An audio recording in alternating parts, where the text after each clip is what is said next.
Yeah. So Robbie, all ready to go? We're there. Okay, it's whatever it is, 5:03, say, and we'll call the meeting to order. Welcome everybody. Happy New Year, everybody. Before we proceed, we have two people who were not able to attend with regrets, Michael Kale and Steve Volunteer. We're pleased to welcome Kristine Simpson as well.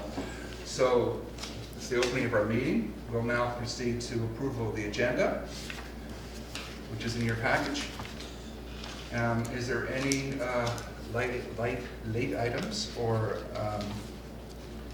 comments on the agenda itself? And 3 late items. The 5.2B is a replacement item in the revised agenda. 5.2D is an addition, 2020 capital request by funding source. That's a blue one? Yeah. And 5.2E, a new item, 2020 reserve projection. So if we do that, there are items in the agenda that are numbered, Yep. I believe, D and E. Those will become F and G. Okay. Okay. No problems. We'll get to that. Anything else relative to the agenda for those? The only one I guess would be timeline update. Sorry? Timeline update? Okay, so for 5.2 then? Or 5.3, I guess. Sorry, 5.3. Yeah. 5.3 timeline update? Yeah. It's more for my calendar scheduling for myself than anything else. Yeah. Why am I getting Okay. I just also note the council referral item 6.1 will be presented by Councillor Hocking, and he will be arriving later. Yeah. Thank you. Okay, so if we can have an approval of agenda as amended, thank you. Joyce, seconder? Yep. Thank you. Move on. Minutes of the November 20th Financial Advisory Committee meeting provided in your package. And we'll be looking for adoption of those minutes. Any comments, questions, or revisions to those minutes? No, I think they're all right. Allison's got to make the motion on that, and all these folks, Yeah, I've never been in a meeting we're just where gonna she's wait. done that. It's okay. I am like in shock. We're just having fun. It's all right. Off the top, I haven't read the detailed detail. Be careful. Be careful. So one of you guys. I second that. You did a second Allison's motion. Yeah. I think she did. Yeah. I do. Yeah. She moves it, okay. Allison moves, and Joyce seconds. Adoption of minutes, all in favor? Thank you. Okay, there's no public comments here today. Action items. 4.1, review of action items from the previous meeting. There were, I think, 2 items that were... There are 2 items, Fred. They're both, the onus is on me. Mhm. And I don't have them for this meeting, so we can defer them to the next meeting on them. There was an FTE schedule, Yeah. comparative FTE schedule, and I think you wanted, it provided an update on financial Comparison. results. You were wanting a comparison year, so Yeah. I'll have to import a comparison year and reproduce that statement. I'll bring it in. Thank you. So- For the next meeting. Thank you. And any comments or anything else? Thank you. Okay, we'll move on now. New business. And 5.1 is, we open the session now, and basically 5.1 is the audit plan for 2020. So I'll turn it over to Raj. Actually, I'm going to turn it over to Kristine in a minute, but before, did you know everybody around the table, Kristine, or shall we do a quick introduction? Well, you know me, and I'm going to maybe start with Joyce Joyce. Ganon, community member. Rob Wynand, Councillor. You know me. Yeah, Fred Wagner, I'm a committee member as well. And Steve and Michael are And away. Aoife, our new financial officer, who we are very, very, very happy to have here. So thank you for the recommendation. I wish you were still with me, but I wasn't able to convince you. So you have the report in front of you. Yeah. We did actually issue it final, but this is the draft. I don't think we actually made any changes, so that's fine. No. So sent it over to Raj and draft it first. So would you like me to just walk through the highlights? I can Allison very- usually gives me all her edits ahead of time. No, that's why financial statements, not the. I think probably just quickly for the highlights will be fine. We've all had a chance to read the So I'm going to documents, focus so. on the page numbers that are in red on the document at the bottom middle. I think sometimes you can't see it because of the holes here, but, so I think this is my 4th year doing the audit, 4th or 5th year, so I will be in charge. Essentially, I will have a manager working for me. Her name's Sarah Veteretti, and so she wrote the interim already in terms of key people involved. Materiality is set at approximately 1.1 million based on the numbers as we know them currently. That is the higher number that focuses on more of the capital side. So the last few years we've been looking at efficiencies and saying most municipalities almost have 2 businesses. They have a capital side and they have an operations side. So we're using a larger materiality for the capital side. Often any adjustments you have are not hitting your income statement or their accounts payable or liabilities in capital, so they're not going to have a significant impact. And then we have a lower number for what we would say operations. So 300,000 is what we're using for operations. What I want to clarify is that you actually will see any adjustments at 5% of those 2 balances. So quite a low threshold of what we report to and discuss with management about whether or not to record adjustments. So it's quite a low threshold. So So the public will think- 140, the prior year was really low then. yeah. So we're looking at 3%, okay. Yeah. So we do look at, we report any differences we find in a low threshold and encourage management to adjust those. And I would say typically management will adjust them until you get right down to the last minute, and if it's small, you might say it's not worth the time and energy to do so. I'm going to flip over to page 6, timeline. So this is what we drafted as a proposed timeline. Can we as just amended. back up in the Sure. team? Yeah. I noticed we've got a tax partner on the team. Tax from the perspective of commodity or PST or Okay, PST. okay. So he does both, but he does Yeah. all of what I would say are non-income tax issues Yeah. as well. So those things are starting to crop up more with Yeah, so municipalities. 'Cause- they review our GST. If we're finding with municipalities, if you buy stuff cross-border or Yeah. online, that type of thing, so self-assessment issues. So anything unusual, he helps with. Audit timeline, as mentioned, we did the interim field work already. We are intending to do the final audit field work the week of March 30th. And hopefully, following that, the next week, we can sit down with management, go through any potential adjustments or outstanding issues to, or management letter points with them. Our goal is to try and mail a report to the Audit and Finance Committee on April 3rd. Or Same date as the management one? it probably will be a little bit later, and I think I picked up this error on the next version, so when I said there weren't any changes, that probably was the item that I caught afterwards. So really what I want to focus on is April 30th. Is that an agreed date? Is everybody good with that? My intention will be to try and mail you your final report a week in advance. So it might be, that's probably supposed to say 23rd, is probably what that's supposed to say.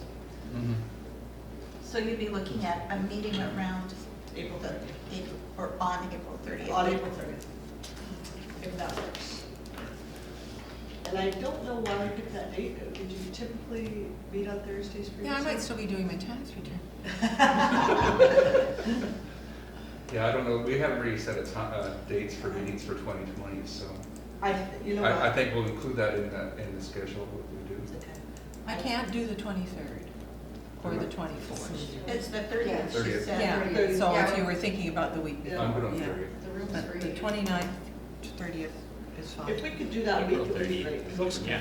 That's good. I think I probably picked that date based on looking at your council meetings and going backwards. So May 15th is your deadline, your statutory deadline. I probably looked at when the meeting was after that, the council meeting, and then after that from here.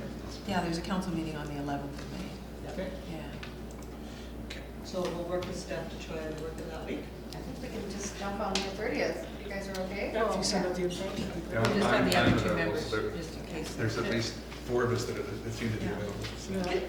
Perfect. Thank you. So I'll walk through some of the areas that we put focus on, given that we focus mostly on municipalities, not profits. We have a pretty good idea of where things could go wrong. Some of these are mandatory areas, though. The first to our mandatory audit areas to consider. So to the extent you have good internal controls in your systems, there's always a risk at the top level that Raj or your CAO would say, I don't like how that looks, you're not meeting budget, we want it to meet a certain objective. So we always look at any non-recurring adjustments or journal entries at year end, just to make sure that they're not for fraudulent or manipulation, but they are supported by appropriate documentation. So it's sort of a last cover check on that. Around revenue recognition, there's always a risk that you will manipulate revenue to, if you have a surplus, buried in surplus, let's say for future years, or if you have a deficit, to try and hide the deficit. So we will look at specifically revenue recognition and mostly around grants, because they have the most subjectivity and they're easiest to potentially manipulate if you were going to do so. And they have a lot of subjectivity because all agreements will be different, and what you have to accomplish in each agreement. So it does take quite a bit of time within the audit to go through all the different grant agreements. Tangible capital assets.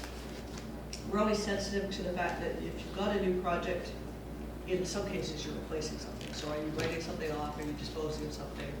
If you've got a new project in the planning stage, there's a lot of planning costs that until you actually approve the project, it might not have any future benefit. So that's always a sensitive area. And particularly, I'm going to say on the island, you are advertising them over a lifespan that you're not always sure what that lifespan is going to be. You've got different geography and land base, and it might not always be the same. So you have to be carefully monitoring the useful life and remaining expected useful life of assets. So we want to look at that. Staff salaries, just given the size relative dollar to cost, we are sensitive to that. So we look at new additions, any terminations or eliminations of positions, as well as any changes in benefit plans and compensation rates during the year. Cash and investments, purely we're ensuring that we're reconciling the confirmations that fair values of any investments are recorded, and that any income is being allocated to the right funds, if it's restricted or not restricted. And developer permits and contributions, to the extent this is outside of your control often when things get contributed. So it's making sure that if you receive something that we actually record it in the right year, because there's often checks are not cut, things can get missed. It's, I would say, one of the most prominent errors we find is people miss assets that have been contributed to this company, especially as you get bigger, because it can be little things. I did put the point around changes in key finance staff. People coming in, which is wonderful, but we weren't sure at that time originally how much transition we were going to have. As well, I understand Kathy's retired. Yeah. So there'll just be changes in people in places, so we just want to make sure there's no gaps in controls. So you would class the CAO as part of the key finance staff then? Could be. I wrote it more in this Right, role, right. But then I am now aware that Kathy's no longer here as well. So to the extent that she oversaw anything that Raj did as well. So. Is there anything new or new emphasis this year that was different from last year? Training A new emphasis on the type of review and work that you're doing, or is it pretty much just evolving? I'm going to push you to do more. That's just me. Because we know what we can push. And I think I was pushing in the past a little bit each year of improving things. We've always had challenges with capital asset disposals and the funding versus how those journal entries were reported. So we always ran into some issues around that. So we've been pushing on that. I think last year, at the end of the year, we found that we had some income statement accounts that weren't necessarily mapped, so we're going to work on that with the, in terms of getting a full analysis of the income statement, and not just the balance sheet. We're really balance sheet focused before, so a little bit more on the income statement. And we've But had just some, continual improvement, I wouldn't say significant change. we've had some issues in the past about not picking up road dedications and stuff like that when subdivisions get signed off and that kind of thing. So I think the procedures have been fixed up on that. In most of our cases, what we're doing is we're going from the opposite. We're going to engineering and saying, what have you signed off on and received, and said, has that been accounted for? Yeah. The problem in the past is people would go to what's accounted for and not knowing what's missed. Yeah. And I guess the other is just the huge pile of unpaid return building permits to deposits and that sort of stuff, which I don't know that we. Yeah, the challenge with still- that is it's hard to write off a liability. So you do have their money. If they came back, they could claim it. Yeah. So some municipalities are essentially reserving against it, saying, I know it's a potential liability, but it's not material and I don't want to track it forever. Okay. Yeah. I think there's people around here that move in long before and never finish. That's the other problem. Well, and they're not very motivated to sign Yeah. off either. Well, they don't get the occupancy permit. So we already talked about materiality. Mhm. The appendices, I don't intend to go through it in detail. The audit strategy highlights that we try to focus on areas of risk, that we try to use controls as much as possible when they exist, and then top that up with some standard procedures. For those of you who were here last year, the audit report changed last year, the wording, so it's much longer, but it didn't change the word work, it's just the emphasis on describing what we do. Appendix D just highlights that we will have this report as well as a findings report that highlight all the areas that you're ultimately responsible for signing off on or understanding. So that you can then go to council that you have done your job on their behalf. Mhm. The engagement letter, we did do a new engagement letter and Roger signed up on that. Mhm. I have highlighted in there the breakdown of the fees, so we have help management with the financial statement preparation. We do have costs associated with staff staying over here while they're here. And I just listed non-routine items for not sure. At this point, we have nothing that we know that's not routine that we're working on, but if something comes up. What's next? Sorry, it's a long letter. Appendix D is an independence letter, that's page 34 of 16 of your Before package. we go there, Yep. I was interested, I obviously missed it in previous years, but the consent to use the report. Okay. So that's 4.5 and it's on page 19, page 19. 4.5. So, in terms of our own annual report, reference to our audit would have to be cleared by BDO, is that right? So Like I we just are wasn't now, it aware. is actually come up in the audit standards now that we are required to review your annual report. And to the extent our report's in there, we review it to make sure that it's replicated properly and that it's not associated with information that's false. So that's why we have to review it. Okay. 'Cause And we're last required. year was the first year that you guys reviewed it, so they did review it last Okay. year. Okay. And That that, was there was new. new audit standards that clarified that last year. It was always something in public companies, but it wasn't. Yeah. Now that more and more people are publicly issuing their information, they've clarified it for non-public companies. Okay. Certainly understand it in terms of, going out for tender or, something new or unusual. I was just surprised because our annual report, was sort of Yeah. intimately tied with the audited Yeah, so statements. what it says is basically we need to read all the information you put with it to make sure that it makes sense. You're not attaching us to information, false information. Okay, thanks. Appendix D is the independence letter, so it just confirms that we're not doing anything that creates an independence challenge. We do help with the preparation of financials, but then we hand the drafts over to management, they review it all, make sure, and they give us all the information to populate it. We just use our expertise in helping write the language and point out things over the line. We aren't doing any other services at this point. Traditionally, we've helped with maybe some advice on tax or accounting issues, new accounting standards, but nothing significant.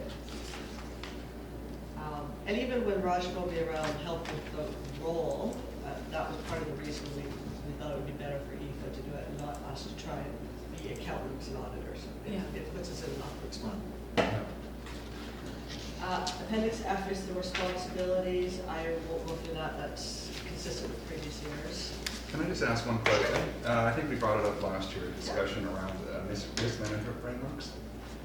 And you address fraud issues and controls. Yes. And in terms of viewing whether you feel that the framework that's in place is appropriate for the organization. Is that part of what you do as well? Sorry, I think you're on the next page. Oh, like So that's too fine. far? I just want to make sure. Sorry. That's Oh, it's not, okay, yes, I was I did. putting my brain around. Yeah, it's okay, yeah, no, but okay. So can you ask me the question? My comment is, as part of the audit process, do you review the risk management framework that's in place The for the internal controls municipality? we've got. Hmm? The internal controls we've got. Internal controls Yeah. and whether they're in fact adhered to at all? I would say in specific areas. So where we've decided to take a controls-based approach, Mhm. there'll be certain controls that we'll review that would potentially help fraud. So I'll use an example. So we would review new people hired and added onto the system, and that a secondary person approved them, which would then account for the potential for fraud of hiring some, or adding somebody to payroll that wasn't the approved person, hadn't gone through the vetting process, or not at the right rates. So indirectly, it would cover a fraud risk that way. Okay.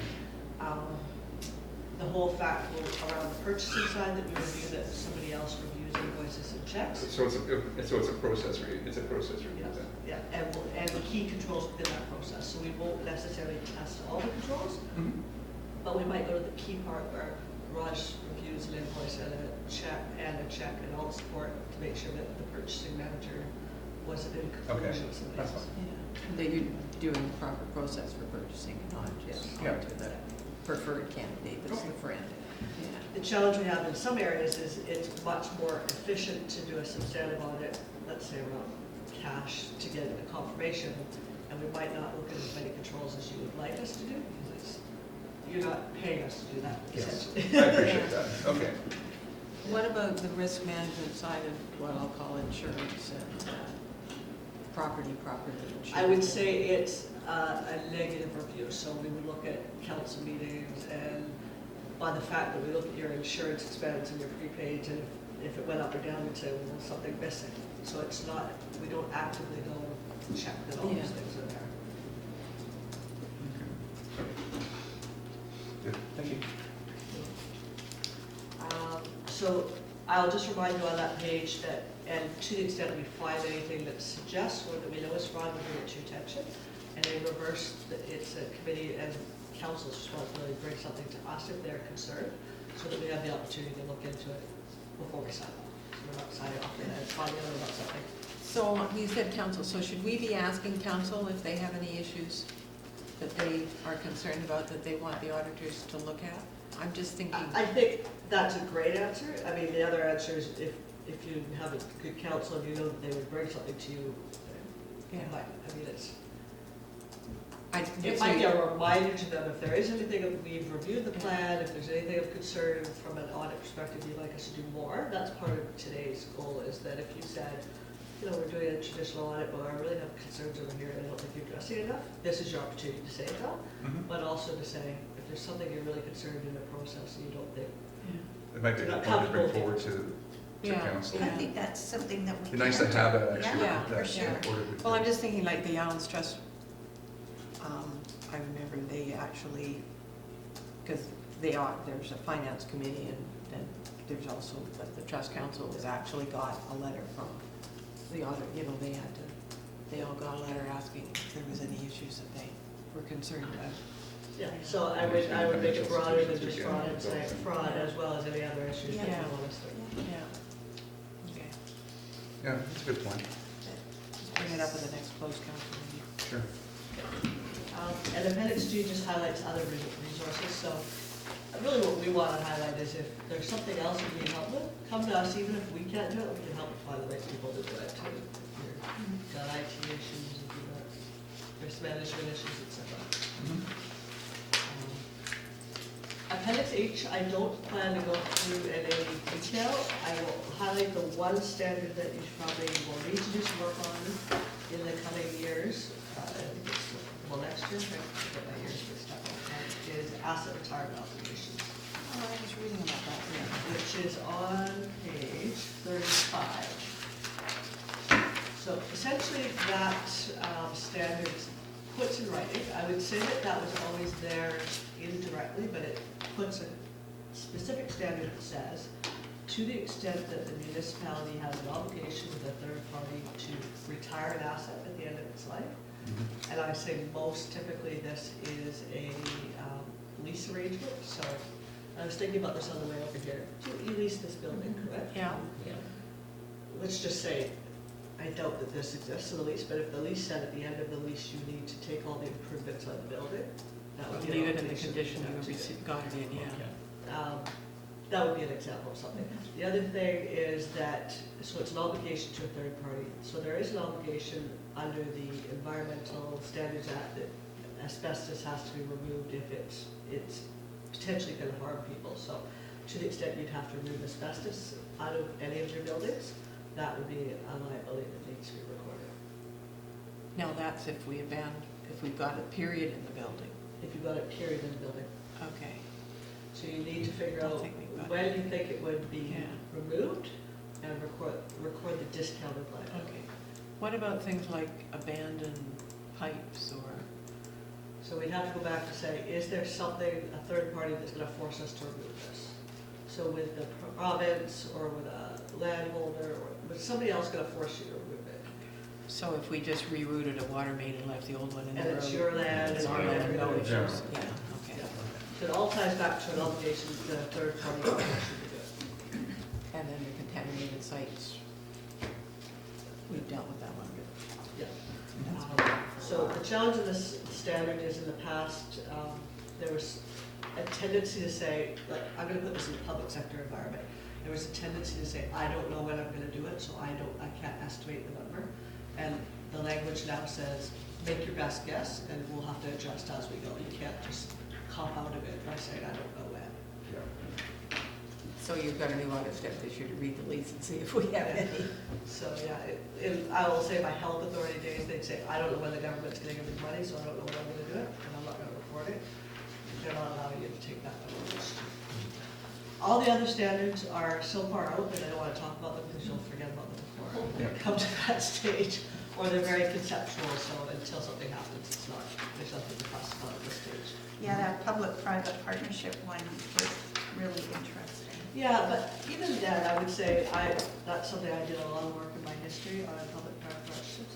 All of that was sort of in different sections of the handbook, and it's just put it all in one section. Yeah. I would say it's not changing anything that I've seen in practice. Okay. But what's this, the annual improvements one,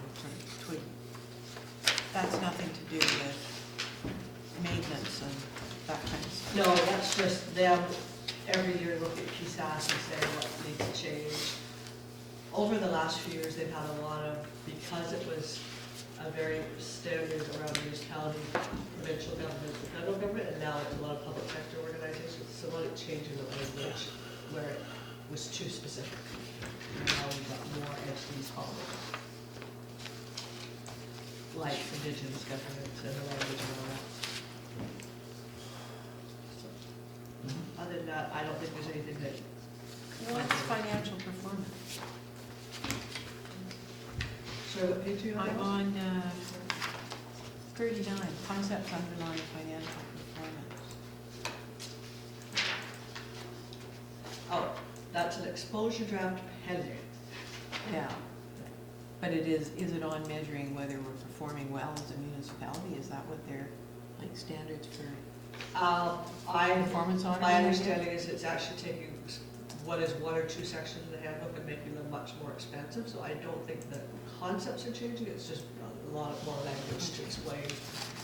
Like the fact that you do budget versus actual reporting, and is that required, and what should be reported. And it might go into more sort of what you're talking about, your annual report, what do you report in there, and what should you talk about? Our annual report's somewhat mandated by the province. Because they mandate what we've got in it. I guess we could add more. The depth there is, yeah. Any other questions for Kristine? Comments? I had one that's on Anything else that's happened in the last little while that I need to know? That's a bit of a loaded question. Eye contact. Pretty much up to date. I just wanted to. For now. I've got a couple of things I need to address with you, but I will do that offline maybe tomorrow. Okay. Great. Thank you very much. Appreciate it. That's good. Okay. Yeah, that's really sure. Actually. Oh, it's not so bad going back the There's a other. couple of recommendations on this item, so maybe we can just go through those before you.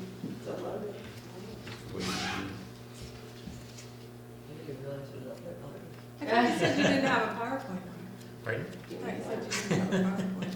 Just the whereases and the, there we go. Where are we here? No? Oh. Okay. I'll leave this up to you guys to revise if you wish to revise it, but you want me to read it out or let you read it No, out? let's, What is it? Oh, have we not appointed auditors for this year yet? We have the engagement, but actually maybe we need to revise that wording. We did appoint the auditors last year. So I just do it a signed year the ahead of time, engagement right? letter, yeah. Well, no, did we do it actually in 2018? Pardon? For 2019? I don't know. Or did we do it when we did Actually, you had 2019 for asked me if 2020?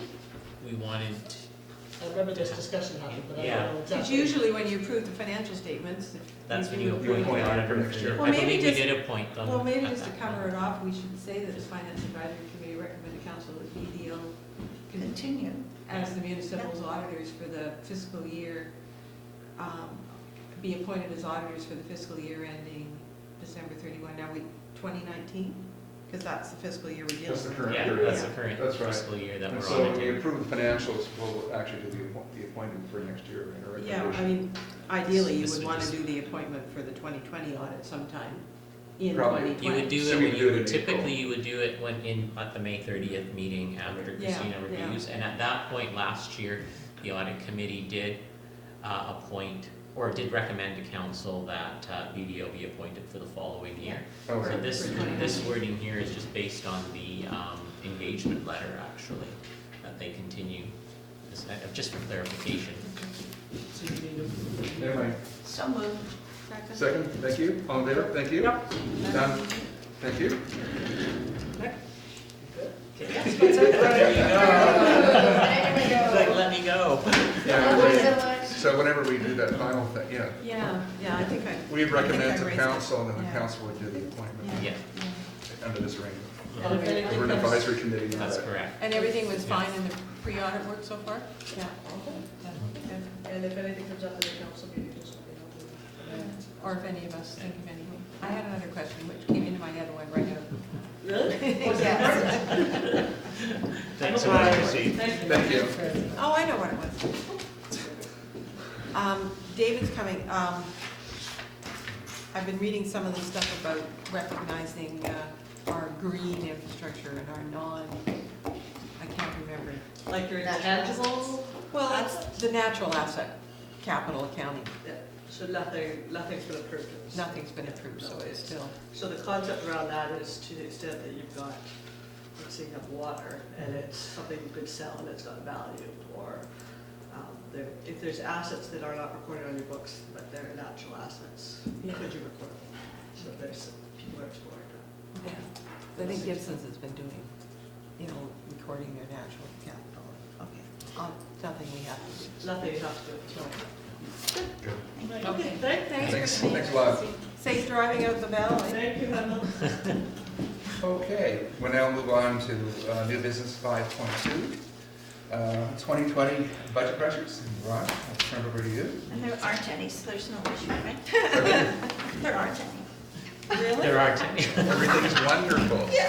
Okay, so, what I'm looking at, I'm gonna look at the operating budget first, and what I'm referring to is the, operating budget department view, which is a high-level view. So what I did in preparing this report here is I took into consideration all of our anticipated non-taxation revenue adjustments and expenditure pressures for 2020. And essentially, they translated into an additional $409,000 of revenue that's required to balance the budget after taking into consideration non-taxation revenues. The only available ongoing source for ongoing expenditures is property taxation.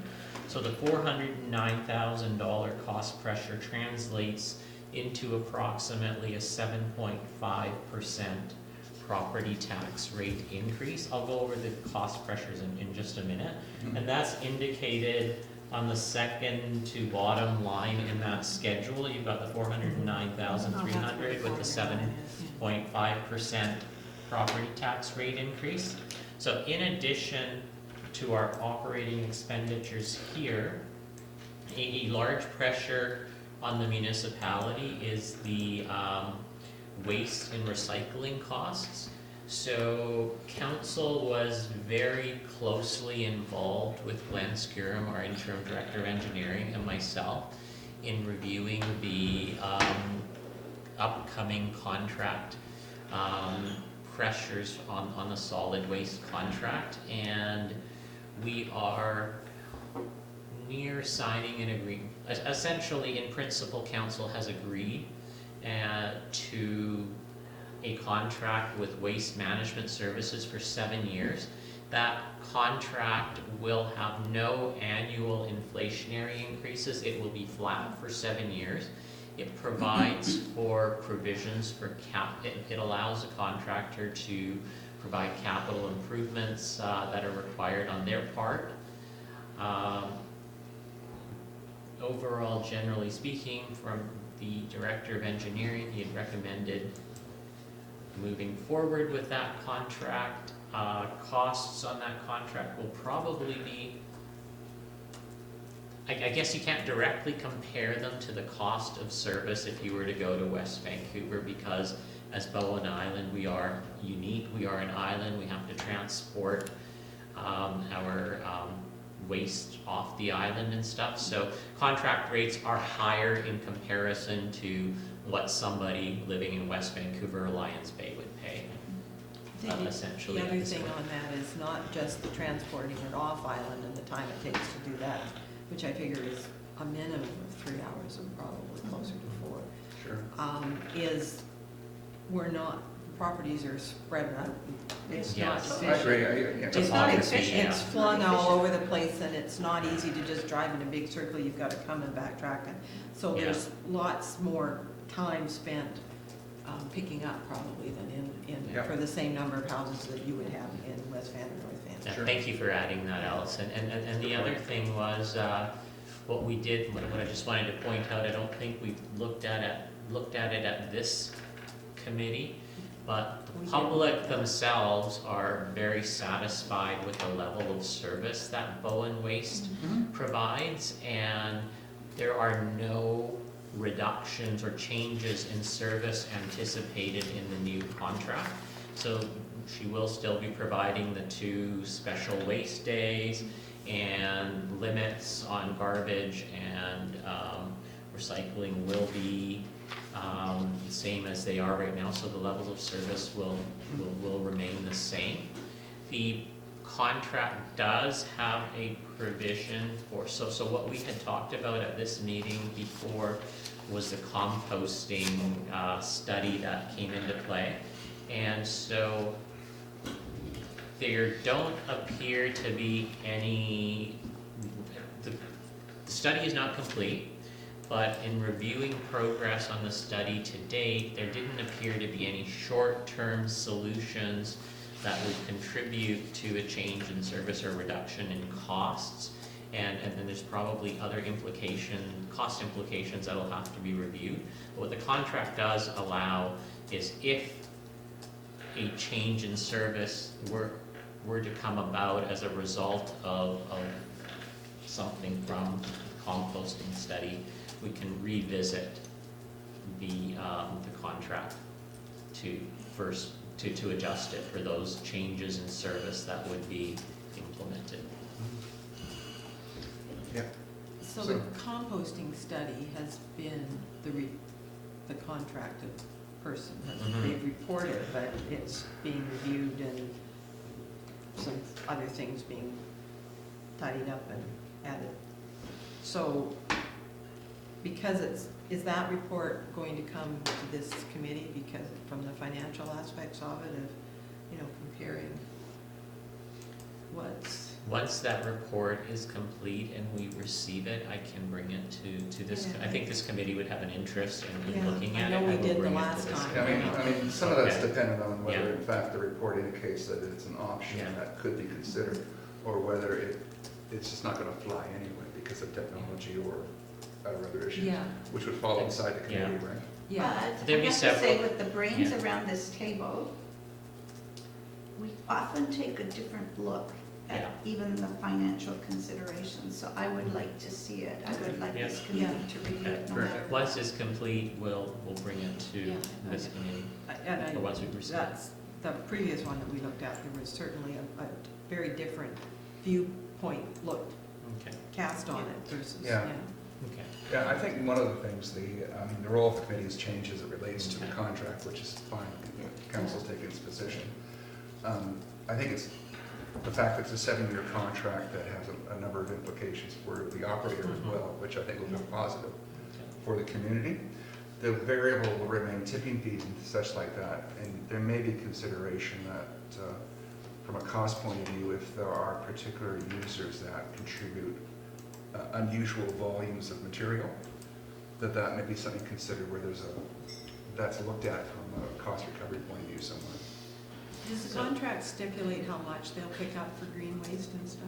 It does. Yeah, It has so- a limit, so we'll be making sure that that limit is. in- I think that's gonna be key to the They'll have to- people that are taking advantage of the If situation. somebody puts out 5 bags and they're only supposed to put out 2, then Or they. 10. Yeah, Yeah. but then Bowen Waste has to leave those other bags behind.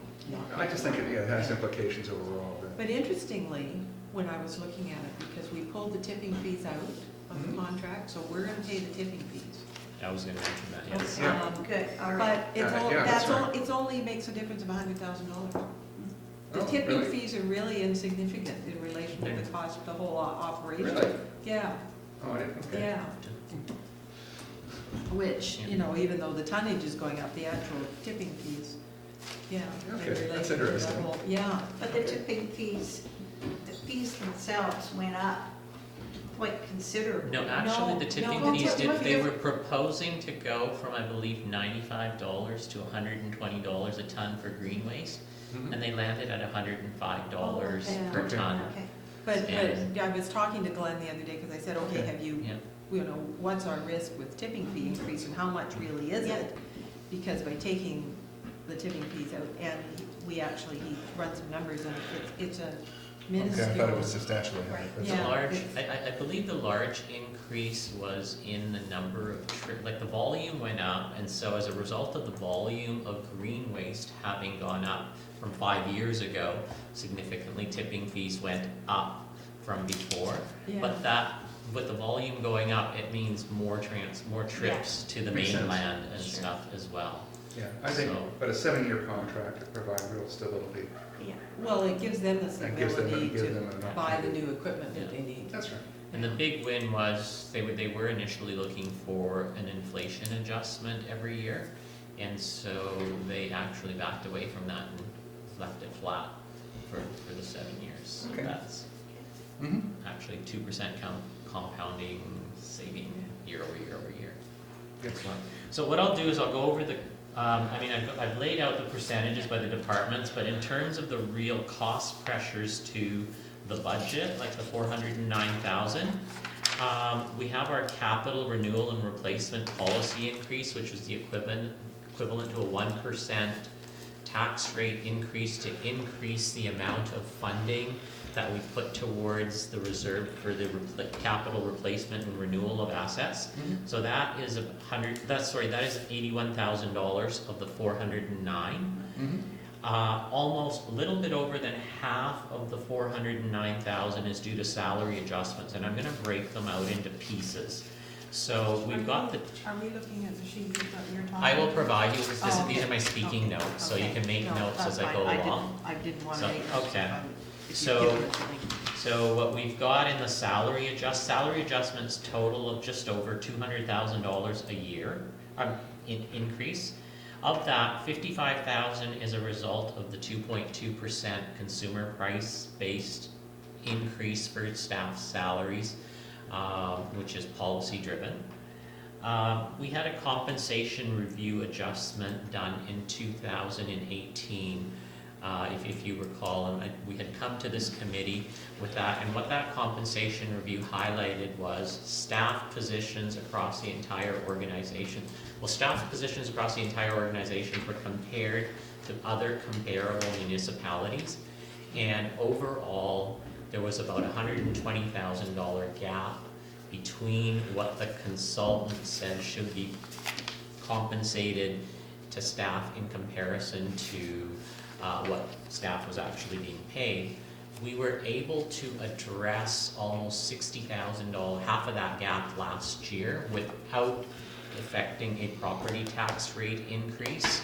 And what we did is we adjusted those positions that were more than 15% out of scale from what they should be receiving as compensation. Most of those positions were in utilities, and there were a couple of management positions as well that were a few management positions that were adjusted.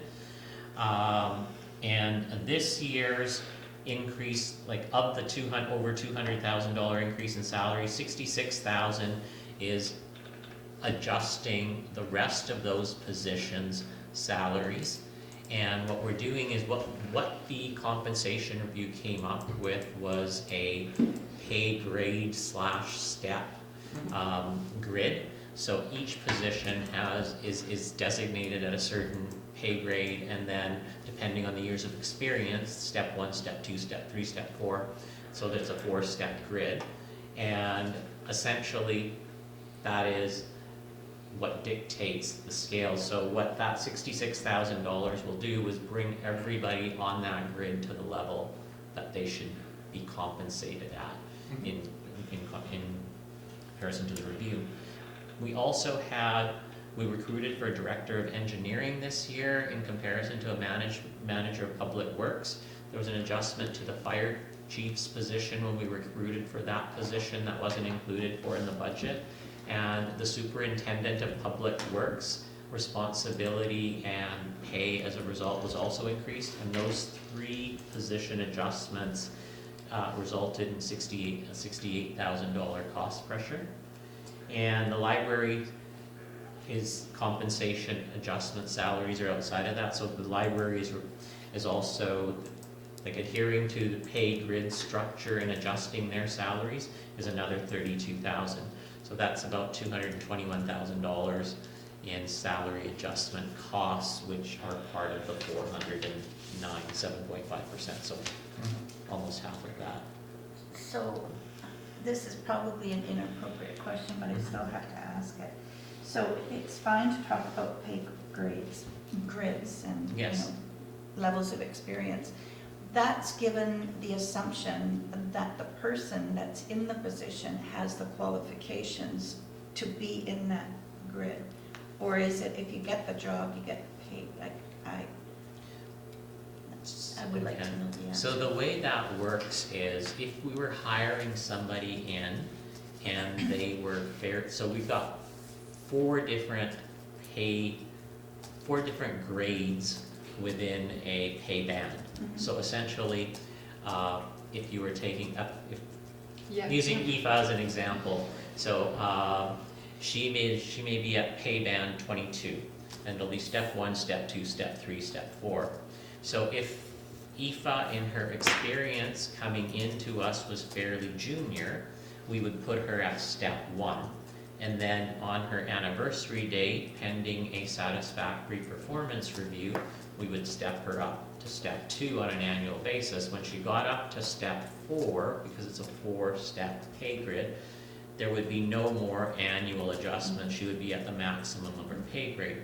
If, however, Aoife was, so our director of engineering, for example, is coming from Metro Vancouver, and he's got many, many, many years of experience. So he will be brought in at, I believe, a pay grade 4, or a pay grade 3, adjusting to a pay grade 4 upon the probationary review. So it will be, when they come in, the level of experience they have will dictate which step or grade we bring them in at, and that would be at the discretion of the hiring manager. So step 4 is basically what I call a 100% compa ratio Yeah, position for a person that is meeting the expectations and the standards for the job.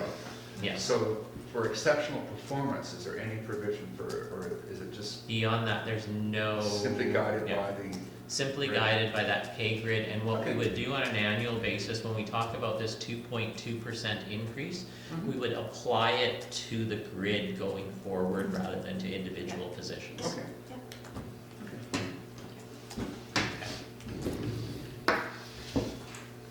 And then the rest of the increases, essentially, there's $30,000 of contractual increases, which consists of the various insurances, software licenses, and the increase in audit fees for the year.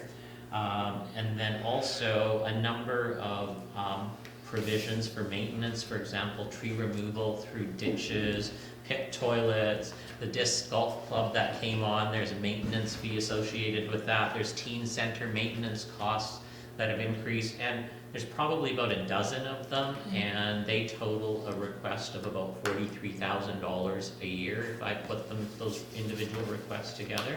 And the only other item that I've got in here is every year when we go through a council strategic planning session, out of that strategic planning session come council strategic initiatives. And that, since I've been here, that's happened every year, and there's no funding provision for those within the budget. So what I am proposing in this year's budget is that a $50,000 funding provision be established that goes so this to a dollar's council 50. strategic initiatives, Yeah. and it would go into a reserve, and then if council strategic initiatives of 30,000 were approved this year, last year's count, just to give you scope, last year's were $100,000.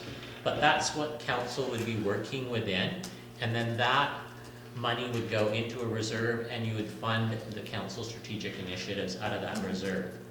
So where's the 50,000 sitting in this budget line? In this budget line item, it's in, Is it in the 102,100? it's part of the 102,100.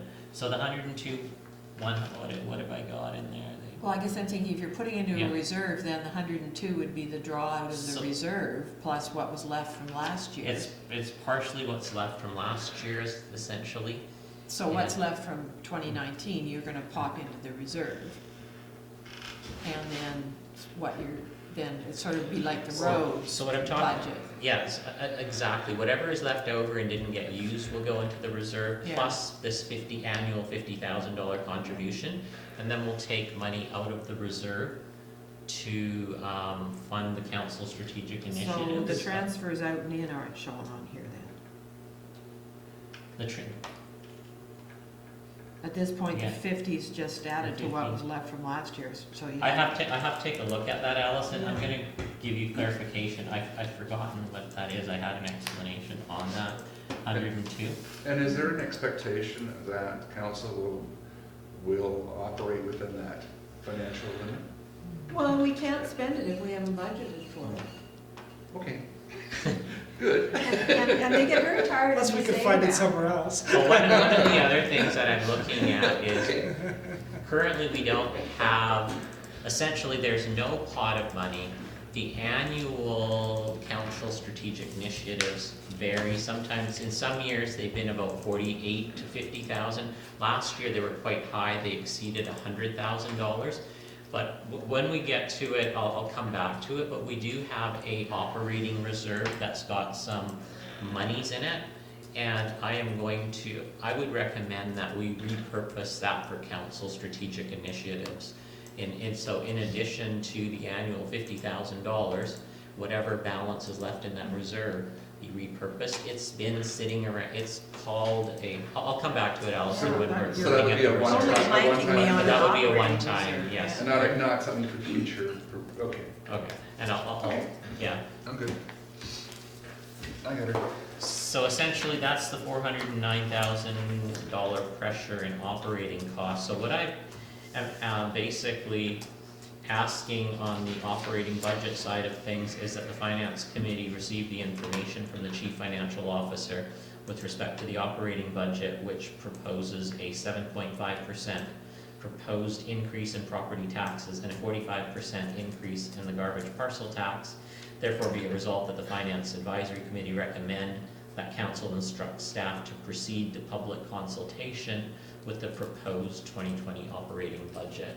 Staff, it's up there, staff. Oh, it's up there, I'm like, that's a, So- you mean that in advance?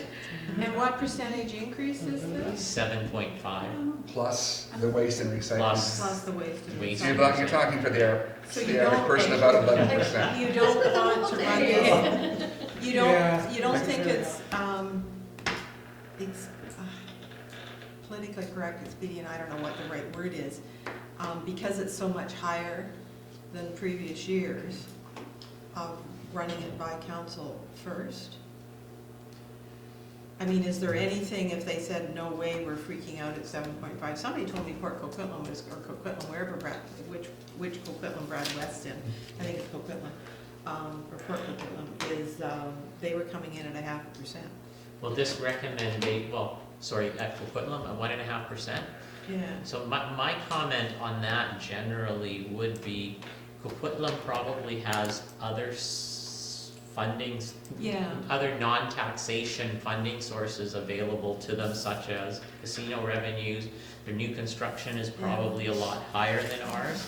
We unfortunately don't have those sources of revenue. But coming back to your original question, Allison, I believe this resolution does actually refer it back to council to take a look at the I'm 7.5. just thinking, before we take it out to the public, Yeah. I mean, I'm quite happy to take it out to the public and see what they say, Mhm. and if What they was- And I don't, would be reporting back to and council. if they as don't, public. but I don't Yeah. want us to go out to council and then, or you to go out to council, or out to the public with the public. And council wanting And it. none of yeah. council having seen any of the numbers beforehand, Well, no, that Counts. isn't what that says, though. and, okay. And council Good has, council. council has Oh, I seen these. thought you were talking about just wanting us to send it out directly. No, I'm basically, Therefore, be We're it asking council, resolved. council make that decision. yeah. Yeah. And No, it council, said that- oh, we're recommending that council instructs staff. Yeah. Okay, So they will all have a right, chance to I do that. missed that. I would like us to have another session with council, but council has seen these operating pressures at a council, at committee of the whole. Yeah. What was the percentage of this last year? Last year's percentage, I believe, was 6.3 or Okay, something like yeah, that. so Give you a it's sense of Yeah. it. So, I mean, the exceptional part of this is the waste and recycling that really Well, drives that's the not in number. this. That's not. No, but I know for the homeowner, I mean, that's, Yeah. that's where, Well, it's a 45% increase in garbage parcel tax, so, yeah, it is in there. But it's not in the seven. Not it's- in Not the in the 7.5%. I calculated around 11% Yeah. combined. Yeah. But I think the Depending on- fact is we've also stabilized that arrangement and the price for, under our contract for 7 years. And I haven't public had- support for Yeah. the service. I think that's a good That's a point. huge. I haven't had a chance to do the Yeah. household impact for this meeting, but I will have that Yeah, I kind done when I of. go out to consultation, and I will send an email out to this committee in terms of What is the average what the value? impact would be. I haven't done Oh, that yeah, analysis so this the year yet. assess- Which- the- which? The Oh, I see. average house value and The the average assessment. house, yeah, I haven't Gone looked down. at this. This year? Presumably it went Yeah. down. It's down 5% from whatever it was last year, but, Yeah. but I mean, I went to the other municipalities and cities to see what they were doing, and There's been some hefty. Vancouver 7%, West Vancouver 6.11, Yeah, and there are smaller versions, but Victoria 6.2, yeah. and based on Seashell itself, which is part of a sub, is 6.66, Gibson's was 7.49, just in this region. So there's a whole bunch of So other we're ones. good. So, Okay. you know, it's on the high side, and so I think the comment that goes forward with that is that recognizing that we are on the high side, that everybody be cognizant of of how money is spent Yeah. for this year, and recognizing, yeah, that there is a real potential material impact depending on decisions that are made. When do you see this going out to the public, the 7th? Beginning of February. So that's soon, Yeah. okay. All right. or You didn't the- get much, Well, I I had mean, the there timeline. wasn't much reaction to the last year's one, if I recall. I didn't, I received one email which comes from the same person every year that thought that the increase wasn't sustainable. But other than that, I didn't get a lot of negative feedback or opposition. That usually comes when people receive their property tax bills. Okay. So, The only comment I would make about this, because of the increase in the waste management, and when you're doing the impact statement, it needs to be very clear as to where it is the impact coming from. I would keep them separate, although you Yeah. probably want to do a total. You also need, I would suggest, the communication around this has We to will be be doing- very clear. yeah, we will be doing a media release and communication to the community on that as soon, probably in the upcoming days. When the contract And- is signed. Pardon? When the contract. When the is signed. contract is Yeah. signed, as soon as the contract is signed, there will be a media release that will go out ahead of this consultation. So public will know that this increase is coming and what's driving this increase and what it will mean to them. It's how you break it down too. I mean, it's basically Yeah. $50 a month per household. The extra. Or the whole. No, the whole cost. bill. The whole bill, yeah. To At have both, 11%. huh? At 11%. The garbage and the. No, once you No, agree, no, I'm talking about your The- waste management aspect of the bill. Your parcel tax is You're gonna be paying basically $50 a $600, household $50 Yeah. a month. for your organics 600. and your garbage pickup Yeah. Yeah. in the grand scheme of things. If you get a So I think pickup. you have to kind of put it in perspective. Sometimes it's good to break it down to a user level. To me, that's not extraordinary. That's like It's in- $12 a week. I was gonna say that's an estimated rounded $600 a number, year. so it'll probably be slightly based south on of that, Yeah. the 600. So 600. That'd be about 590 Oh, something, oh, that's 590 or Less than $594. $50 a month. So, Well, that's right. I looked at it here and it said up to $600 a year. Yeah, yeah, that's So, I what mean, I that's- was doing, yeah, that's $50 a month. yeah, You know, if you put it in that perspective, if you want to have that level of service and you think of all the benefits that accrue, Yeah. it's not And as getting difficult a things- sale. Picked up is a lot less greenhouse gases than everybody driving to I don't know. Because, yeah, it by nature isn't the most efficient. I like the or service. dumping it in the bush. Okay. Who wants to vote? Okay. Has that been passed, seconded? No, I don't think we've been. We have You not. wanna- I'll make the Yeah, motion. I second it. Okay. Yep. Thank you. All in favor? Yep. Thank you. thank you. So the next report here is the operating budget, and my apologies on duplicating the detailed report. What I had provided, and Steph got out to you You mean capital? on Capital. capital, yeah, we're talking Yeah. capital. Yep. So I provided you with the detailed report that had all of the managers' justifications and rationale for capital, so. Can we go back to operating? Oh, sure. Where's Birch in this? Birch will come out of strategic initiatives, It's I in don't, the strategic Yeah. initiatives. I really, by the way, I really like adding that line for Yeah. the strategic initiatives. Is that It new? it holds the council accountable for that, because Yeah. in part it's Yeah. been pulled out of, surplus. yeah, or Yeah. Or even different budget, trying to yeah. persuade arm wrestle staff to incorporate budget, into yeah. their, Budgets what as they're well. doing. Yeah, Yeah, Yeah, this is good. better. okay. It's a lot more transparent. It is. Okay. Okay. We're good then? so- Moving Yeah. forward? So what I've got, what you've got in front of you is essentially the capital requests from staff. So staff all filled out a request for each project which identified the need for that project, a rationale in terms of if that project can move ahead. And we also had staff rank their projects, provide a ranking on the project in terms of allowing us to help evaluate the importance of the project. So they ranked them as either critical infrastructure, which meant that there's a risk of failure to the asset if the request is not approved, and the assets are what are used to provide services to the public. And then they also or critical to community, meaning that the priority was requested through community members or groups. or simply is it required to maintain current levels of service, and also whether it was, or the other ranking was whether it was an improvement, meaning it was resulting in a service level enhancement or efficiency. So if you had to rank projects in the face of extremely limited funding, the improvements would be the very first ones you would focus on, probably really looking at carefully in the event you had to make some really, really tough choices. So what I've done here is the list that I provided is staff requests. I haven't modified any of the amounts. It's to show the pressures on the organization in 2020. So there's about $3.1 million of capital requests being requested. That's essentially that 3.1 is on that as well.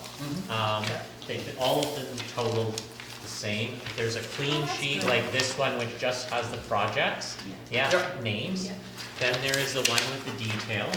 Then the one that Allison just showed you, which is the color sheet, I've actually put them underneath the funding source. So those assets which would be funded from the capital replacement and renewal reserve. And then I didn't have a category for ones which had a combined external funding source. So for example, there is a kiosk replacement at Quarry Headwaters. 50% of that could come from the Maggie Cummings Fund, and then the other 50% would come from capital replacement and renewal. So I've just put them underneath that reserve there. So what I was just going to go through, I'm going to go back to my script here because I feel like I'm all over the place, sorry. I'm going to highlight that on those lists, in addition to the larger projects that are being carried forward, which is a community center, fire hall, and then in utilities, a water treatment plant, the significant asks this year are for the turf field replacement, which is going to be about $300,000. The Miller Road culvert, the Director of Engineering looked at estimates for that. So we're returning the funding that we had put aside last year to the source that it came from, because we didn't get to the Miller Road culvert. And the estimated cost of replacing the culvert is about $500,000. There's also 2 fire trucks which are included, and I'll get to in a second. Staff have requested $500,000 for the annual road paving or rehabilitation program. And the other large asset is the multi-use path, which is a new asset. So the capital replacement and reserve, that has an $800,000 cost with it. $568 of that is coming from grant funding. So if we were going to proceed with that, the municipality has to come up with $232,000. And I'll talk about that in a few minutes in terms of what we can do. But what I'm going to go through is making a few recommendations before we go to public consultation. So the fire trucks, we are currently undergoing a core services review, which will take a look at all of the assets we have in fire and what our requirements are. So I believe it's a little bit premature to take funding out of our reserves for fire trucks ahead of us receiving that report. It's due to us in March, due to be complete in March. It's being conducted by Mitchell and Associates, and they've been out here to the island a couple of times. They've met with the volunteer firefighters and the interim fire chief. And I had discussed this with them as well, and I had told them that I was going to recommend to the Finance Advisory Committee that we push the fire trucks, $500,000 and the $100,000 out into 2021. So it's not a current year pressure right now when we're talking about the financial plan. And however, if the report now there are implications with those, and that is, I don't have a full understanding, but the report is going to address this. So if we don't replace our pumper truck, which is at end of life according to the fire underwriter survey, our insurance rating on the island can be impacted. And if that insurance rating is impacted, it could mean that homeowners would have to pay thousands of dollars more for their home insurance than they currently do. So that'll be addressed, and my understanding is that the FUS is being more diligent about following up. So I believe their previous report for this truck that is requiring replacement said that our insurance underwriting could be impacted as of the end of 2018 if that truck hadn't been replaced. Yeah, 18. yeah. And we didn't understand the full implication. I had discussed that with the previous fire chief, the magnitude or the dollars involved. Yeah. I wasn't able to get the scope of that from him.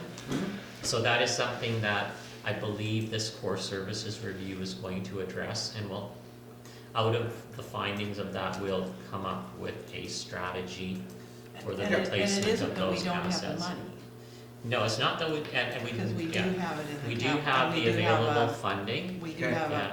a equipment replacement fund for the fire I- department as well. But- Exactly. No, But there's not actually, enough I'll for talk that. about that in a second as well. But I just think it would be prudent to receive that report and review the findings of the report before Yeah. we go dedicating money from our reserves. Well, that would also for tell you these what assets. size equipment you And need. so- Yeah, but it'll do that. So what I suspect will happen is if there is an imminent and immediate need to replace those assets, we'll come back with a special report to this committee and Makes complete sense. council to fund those Yep. in the interim. So I'm suggesting we move those out. I'm suggesting also that the road Can rehabilitation. you put some sort of notation there that, I put them in a future year, but put a little note that this will be subject to review after Sure. the Mitchell report? Okay, yep, I That's will do a good that. point. Yeah, because the public is also, Yeah, you the- know, Your I think it firefighters, that helps we with just haven't relations. taken it out, Yeah, that it is, yeah, That's being- good. it's in the budget, so we'll do that. The, As if it's certification or whatever you call it. yeah, in the description, I'll put down, Okay. yeah. Will be Then they had to reviewed move once we forward get at a the Mitchell different, report. at a different Yeah. time. I'll put some wording to that, thank you for Yeah, that that's suggestion. Last year, we had approved, it's annually, we approved 450, but $1,000. So I would, and also currently, our reserves, so what I am going to suggest we do, and it'll become more clear, actually, I'm gonna ask you to, maybe we'll look at that now. This sheet, before I talk about specific, for our statutory reserves, and then I'll have in the, essentially, we've got about $1.5 million, 1.522 minus the 65.8, one capital funding that comes from the tax levy, so reserves. So, got on this project, There's a- 100 into the pot, plus the 1.5. Yes, So like we were making contributions to the equipment and Oh. replacement and the roads okay, so no, maintenance and the fire protection, in addition to the 1.5. So Okay. by doing that, the 1,047, I assume, is the 1.5. so it includes the 1.5. But it also doesn't include the 500 that we were always putting in for the roads. Okay, I'm gonna come back, that's included in there. Allison, the $100,000 that you're seeing go into fire protection is essentially the cancellation of last year's. Last year, we had a provision for the fire truck, Yeah, and we basically didn't use it, so I'm putting it back in the reserve and taking it out of the reserve. okay, well, I guess So I what should- I'm trying to understand is that the 1.5% special levy, Yes, how much is that? that is total? $87,000. And how much is it though, because we keep compounding it, so Yeah, so how I'd much have is to the- calculate it, I'd have to calculate the Well, compounded. so how did you get the 1,047 number? The 1,047,000, what I've done is we currently have, okay, let me just finish explaining this and I'll let you know. So our total contribution from property taxation to the reserve, if you go back to that orange sheet that I had, the sheet with the yellow, the operating sheet, where did it go? Well, last year's capital asset reserves contribution was 1.376 in the budget, but you only did, yeah. So when we take a look at this sheet, I've got 1,457,000 Yeah, that goes towards assets. So if you take the 1,522,900 and you subtract the 65,800. That gets to the 1,457. That's the 1,457,100. Yeah. Okay. So, made a slight mistake in that, but that's 1,457,100. So I've allocated that 1,457,100 as follows.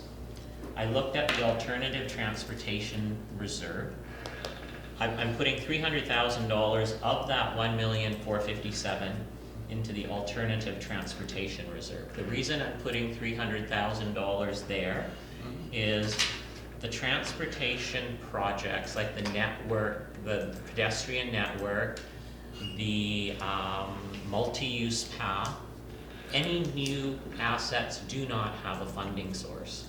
So I'm allocating $300,000 towards new assets so it can be used to fund new assets. So of the 300,000, if you take a look at that line, 272 is required to fund those assets. That reserve would be left with a projected balance of 40,700.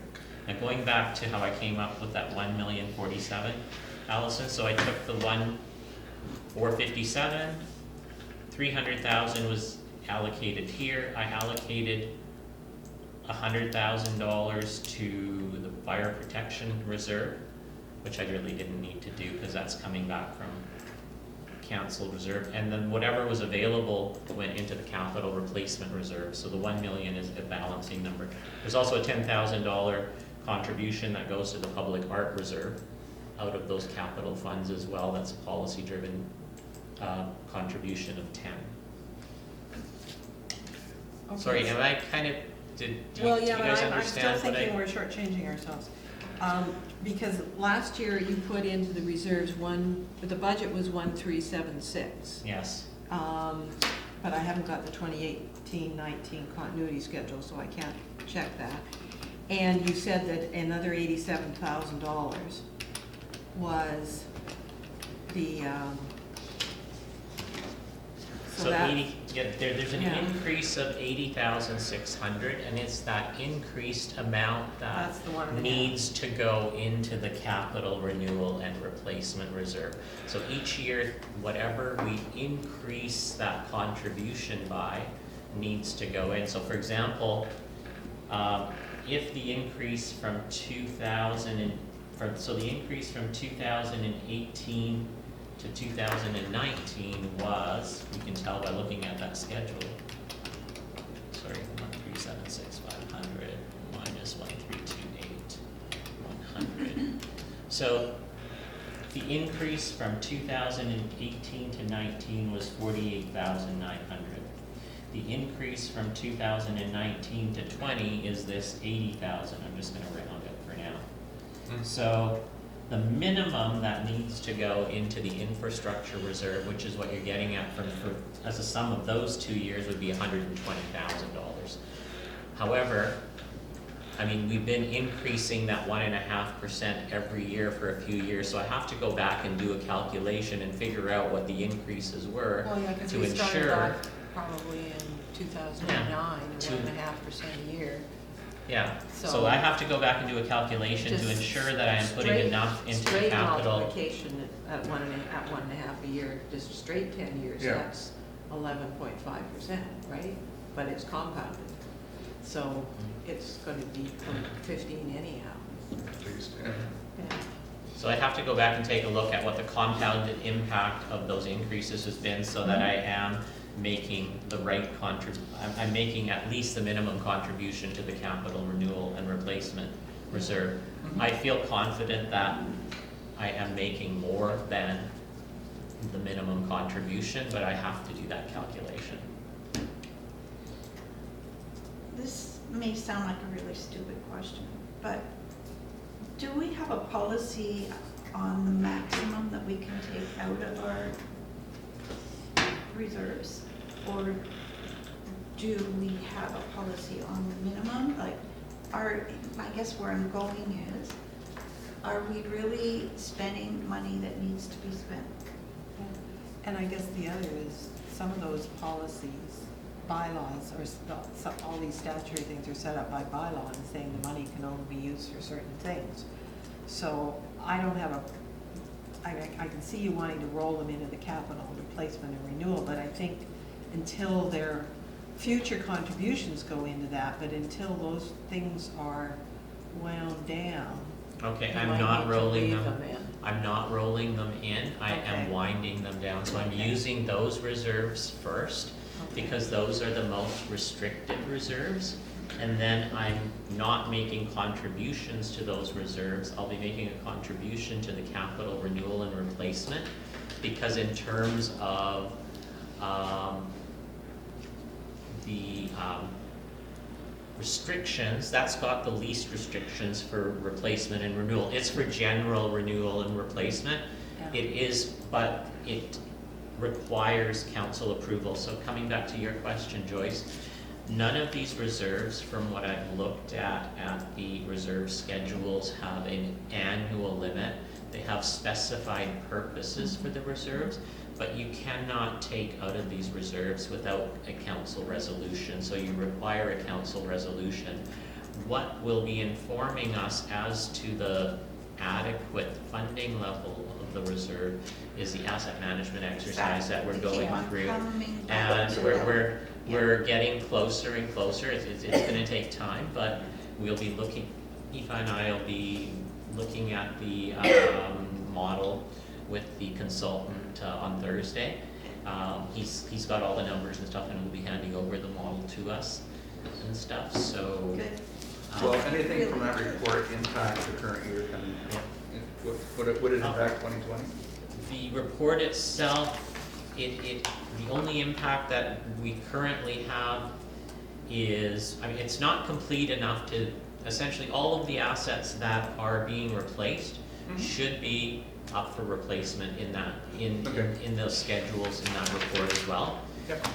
What the report does highlight is that our reserve, the level of reserves that we have, or the annual contribution to reserves is quite shy of what it needs to be to sustain our long asset renewal and replacement over the long term. Do you need a motion for Okay. this? So what we've got for capital is a similar motion to, is there any, I should actually ask you guys if you have any more questions on capital. The alternative transportation, the 272 that's coming out of there Yes, is, where was that? That's not Charlie's Lane. I thought that was gonna be more than that. sorry, that's not what? Charlie, the curve, the bit that we got the way over. No, what the 272 is for is if we go into the transportation area, they're listed right there. There's the pedestrian network, the cycling network, and the 800 minus 568, which would be the $232,000 contribution towards the multi-use path that the municipality requires. It's less. So 232 plus 40, yeah. We do 568. So we are in a position, sorry, bring it to the table for this discussion. As it relates to the larger items, so you've talked about referrals, some specific items. Are there other ones that you're also looking at saying that we may not proceed with based on the list here? Or is it kind of? And that's, you had talked about, Oh, I don't know if you guys have, you may have specific recommendations to council on some of these individual items. I mean, I've put forward the requests from staff, and so, essentially I've highlighted the recommendations that I From the had. committee Pardon? as it relates to specific projects that may appear to be I mean, reasonable or. If you have specific questions for staff, I could take back to staff as well if you don't want to make, I mean, you could direct. So you got from the 3135 to the 2493 by taking the fire trucks out, basically. Sorry, Your capital project wish list is 3.1, and the Yeah. expenditures coming out of so reserves. currently are my 2.5. my expenditures relate to the wish list. I haven't reduced them, so it will reduce, so that 1837 will go down by, for example, 600,000. So, but you've got capital expenditures on the wish list of 3.1, so, and you've got 2.5 on the expenditures and transfers, so where's the other 500, Oh, 600? if there's grant funding and stuff, so this is Oh, just okay. stuff that's coming from reserves. Remember that multi-use path has $593,000 worth of grant funding. There's a Maggie Cummings fund that's providing some contributions as well. So something like the multi-use path is fully funded then, between grants and, Yeah, it's fully funded in this project between grants and what's coming out of reserves. so the 568 plus reserve, Yes, but as I said, you're taking 230,000 out of reserve. out of reserves for that current, yeah, it's part of that. Is that the one that still has that 40% contingency on it? Is that the The multi-use Yeah. path is, I don't know, but, I sorry, thought it was 40% was thrown in there, that's what grants, or was that for the whole thing?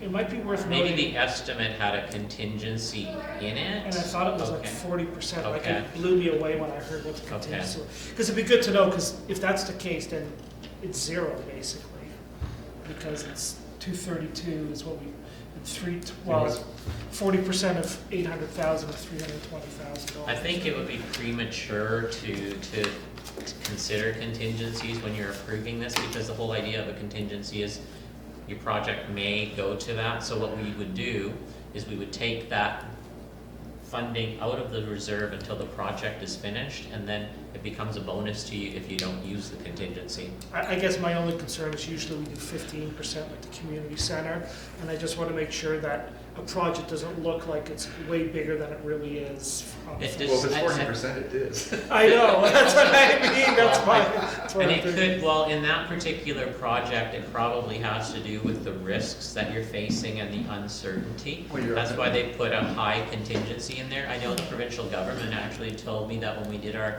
water treatment plant, they said it was it was too late for us now, but we had I believe a 10% contingency, and they said it wasn't unusual to put in up to a 25% contingency for projects. But I'm just saying So- it's 40%. But that one is right? So 40, and it's- that's, yeah. and I'm guessing it's because of that, so I can't recall why it was that high, I mean, I could follow up with Glenn, but probably because of the unknown factors of the terrain. Can you just that do have to that, go because it'd be around. good for people to know that, right? Okay. Because obviously that makes a big difference at the end of the day. So going back to this sheet, Yes, this total is 2084 for the capital replacement and renewal. And you've got which sheet are you looking at? this one. Oh, okay, But you've only got 1,837,500 coming out. So is the difference the fire truck? And then looking at that sheet, this is capital replacement and renewal. So the salt sander loader, that's new, that's not a replacement. no, that's replacement. I've seen the salt sander loader Okay, down it there. is a replacement, Yeah. okay. And the accounting software, online payments, that's new stuff, that's not replacement, because we've never had online payments before. That's a module to the existing But software, it's a so, new software thing, it doesn't belong in replacement. And library collections, every year, their annual they're acquisitions. replacing or turning over.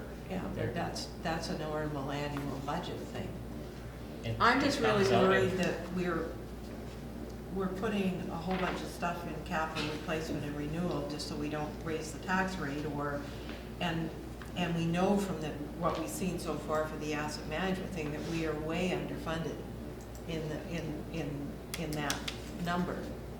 So, and we're taking out more than we're putting in.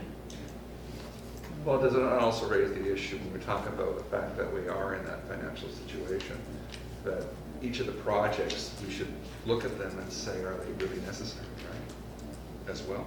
Well, replacement projects versus, You know, like,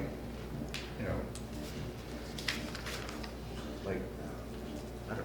Well, the multi-use path is an improvement, it's not a replacement. no, and it shouldn't be in there either, the new multi-use path, because it's new.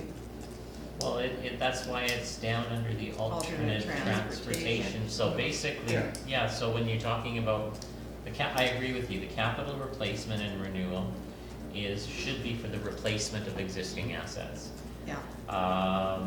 The accounting software, it is an existing asset that we're adding on to. I had put it there. I mean, we could move it what we would end up doing is redirecting funding to another reserve then, if we were gonna fund it out of another reserve. And I guess it's sort of like if we've never had computers, but we're getting rid of typewriters, well, the Yeah. computer really is a typewriter, right? It's So, sort of just a But I mean, change in that's- the way we're doing. yeah, I mean, that's a small item, it can be moved out of there, Allison, when we're. Is that a talking bad about- analogy? Well, Well, I guess what I'm saying is, you know, IT being IT, there's always a budget for IT. Yeah. And it usually We're includes turning over a number turning of over and pe- everything yeah, number else, of and computers not, every and year. that's just an annual budget Yes. that you're gonna turn over 20 years, Yeah. and it belongs in the operating line. Well, see, these have always been, these have been accounted for in capital since I've been here. But if you wanna put them in operating, you're gonna have an additional operating Well, I pressure. don't see then. how an IT capital replacement. I think that that's really, It's a- I think it's it's- asset management, I mean, Yeah. Yeah. it doesn't belong in, as a manager, I'd be really ticked if I had to. And same put with the that in li- my budget. Same with the Well, library so, collection, it's a just tangible explain. asset that lasts Yeah, longer than exactly. a year, and Well, it's a if you capital expense it, item. that's what I'm And you're getting saying. rid of, you're calling old You books said and it all you're over. replacing them with Yeah. new Yeah, books. yeah. Raj, just really quickly, and I know like we're like way over time, so I don't want, just full-size turf field feasibility study. Yeah, At last that's count. gone, that's gone, That's gone, that'll so come out that's of an here, extra yeah, I didn't have a $7,000 chance to out there. update it, so Yeah. essentially, that was a cost for looking at a feasibility of a full-size field, that'll be taken out. Yeah. Okay, I don't mind, Well, as long as this motion does not imply that I'm approving this, because I am. No, not. this isn't approving It's this. taking it out. I'm going to actually downsize this according to the recommendation. So what this is saying is that you've received the list of 2020 capital projects as requested by staff, Mhm. and that you have reviewed the 2020 capital requests from staff and subsequent recommendations from myself. yeah. And therefore be it resolved that you recommend that council instruct staff to proceed to public consultation with the proposed 2020 capital budget, and that will be as revised for my recommendations. Yeah, the only exception to that may be if there are specific projects that we are definitely knows from this point of view, right? Yeah. Definitely what, sorry? That are no, that are. I just that would are- like to that- know that are- that the staff don't say it's budget time, what should we be coming up with, okay? Well, this That's just dwindled my Yeah. concern. Well, there's very little in here that's under improvement. Well, there are things like the library office renovation for a kitchenette, stuff Well, like that. that's upstairs for Public Works. Yeah, I guess that's a question, why can't they So- use, is there a kitchen in the library? I believe there is a kitchen downstairs in the library. Well, it's in the art gallery, it's the part of the. No, but, so there's no kitchen that Public Works staff can use? Can I maybe make a request as you Sure. guys go through these lists? If you have questions or concerns about any of these projects, can I ask that you email them to me this week? So I will follow up. I mean, you had emailed some. I did send you but- something, But put it yes. this, so that I can follow up That's with the fine. staff person who requested them. And the reason I'm asking that is I would much rather those questions come from Finance I appreciate Advisory that. Committee so I can address them with staff. Yeah. And then essentially before they come. to So I'll move that. Can I just note that I did add at the end, capital budget as revised based on committee recommendations, Yeah. Yeah, thank you. That's good. I'll move or that. as amended, better word? Amended. You're not gone yet though, Rob. No, I know, yeah.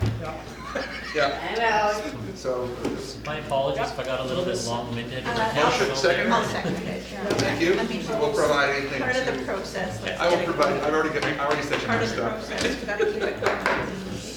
So, Okay. yeah, All in favor? all in favor? Yeah. Yep, sorry. Yep. Okay then. I don't know why the kiosk isn't coming out of the parks reserve. 'Cause that's Why what the don't parks you do that as a reserve- separate Yeah, in the question? emails, yeah. And what could be, if I Specifically. missed something or miscategorized from reserve, Allison, Yeah. I mean, I can reconsider it, because there are probably ones that could have come out of alternative reserves. Yeah. So the park kiosk is probably So all the work the parks group does. So have we now addressed then all the 5.2, we're finished? The only other items we have here, and I won't spend a lot of time on them, is essentially there is this list of projects that are carrying forward from previous years. There's essentially currently the fire hall, the community center, water treatment plant, and then Yep. 40 park toilets. Okay.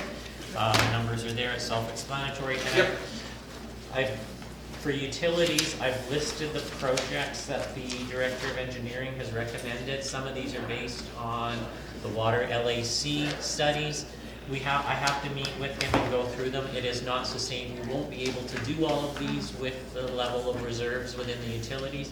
Yeah. But we will go through these and communicate with the LACs. And we may have to start increasing contributions Yes. to reserves to cover them all. That's what I'm looking at the utilities budgets and proposing increases to all of the contributions to reserves there as well.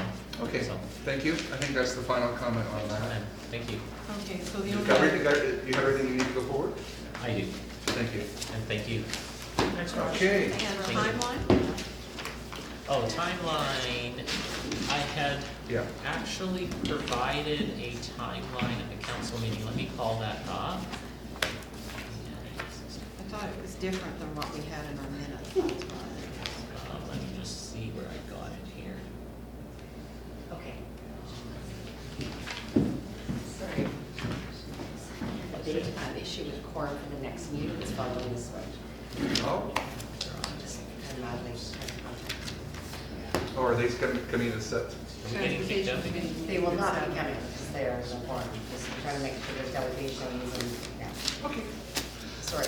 That's fine. I've been up and down. It's okay. We've agreed that we're Well, maybe you can just email out the Timeline revised update. So let's just do schedule. that. Just Yep. Can I email that to you? Okay, I've got a timeline. Yeah, it might be easier if I just Yeah. email that. 5.3. So we know when the public Okay. Yeah, yeah. are and all that. Okay. So generally speaking, I can kind of give you approximate We've got dates. Councillor I'm Farrell. planning public consultation in the beginning of February. I'd like to take the budget back to council for approval, I believe it was towards the end of March. And so that it's approved by the beginning of April, and then tax rates bylaw would be in April. So those are general monthly dates, but I'll send the timeline to That's you by fine, email. please. We can respond to that. Okay. Are you Because we also wanting- have members that aren't here today. Are you wanting us to have a look at your draft public presentation before you finish it? Which we did last year, I think. I don't think we're gonna have time for that, Well, so. I didn't know whether you could just send it out for comment. I'll send it out for comment, sure. Versus, I'd be happy to do that. Versus. I'll send my presentation out for comments so that Or you you can. can do a YouTube video and send us a YouTube link. Okay, so I He's think. not gonna guide Okay, you. That's good. Okay, let's get rolling here. Okay. David. So we've addressed that. So council referrals and David, where did it go? David. Oh my God, this has been the craziest day. Here he is. There he is. This is the same guy that says there's such a thing as global warming and it's freezing outside. Oh, I yeah. tell you. Well, you're like that US guy that took a snowball into the Senate. Oh, yeah.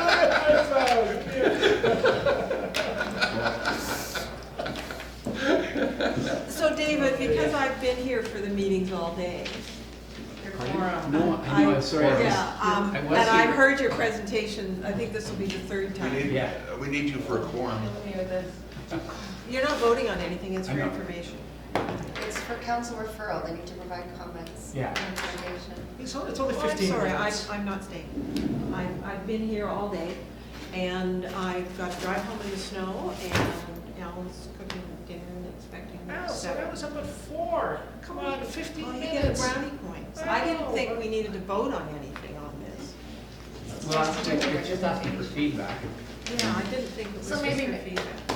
Okay, we can just notice Yeah. then. So is it different than what you presented before? This is something, this is I another presented something. before on climate, what did I present? Climate Climate change. change. This is Yes, this is conservation conservation development, development, so this is just, which I don't think has a lot I of don't think it has a financial lot of implications, financial implications actually, at all. when I was looking at it. I'll briefly describe it. Okay, It's so in I just the- included it's in the this. report. Yep. I just want, sorry, David, I just wanted to include in your package this, that section from the island briefs that has the island plan priority, Yeah. that the Advisory Planning Commission, which is a committee, not a staff member, create this conservation development policy, just for your background, so I included that from the island plan. And then here's an excerpt from council having referred it to you guys. Mhm. Yep, I'm going to make that big, just for your context. Okay?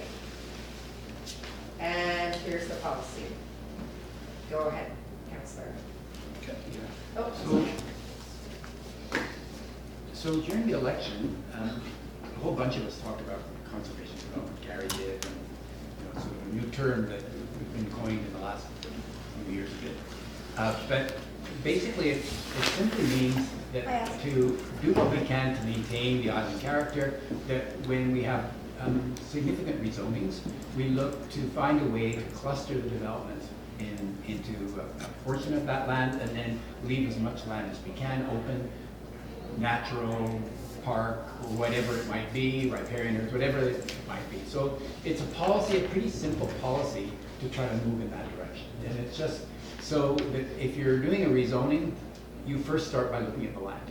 And rather than thinking, okay, I can just put the houses wherever I want them, you look at the land and what are the sensitive areas, what are the areas that are particularly useful for trails or recreation or riparian protection, whatever it might be. And then look at the ways of clustering the housing in a way that also makes transportation easier, makes getting together easier, makes trail making easier, makes transportation better links perhaps to our bus system. One of the really tricky things about our bus system is because we're so spread out, it's really expensive to run, and we need a better bus system.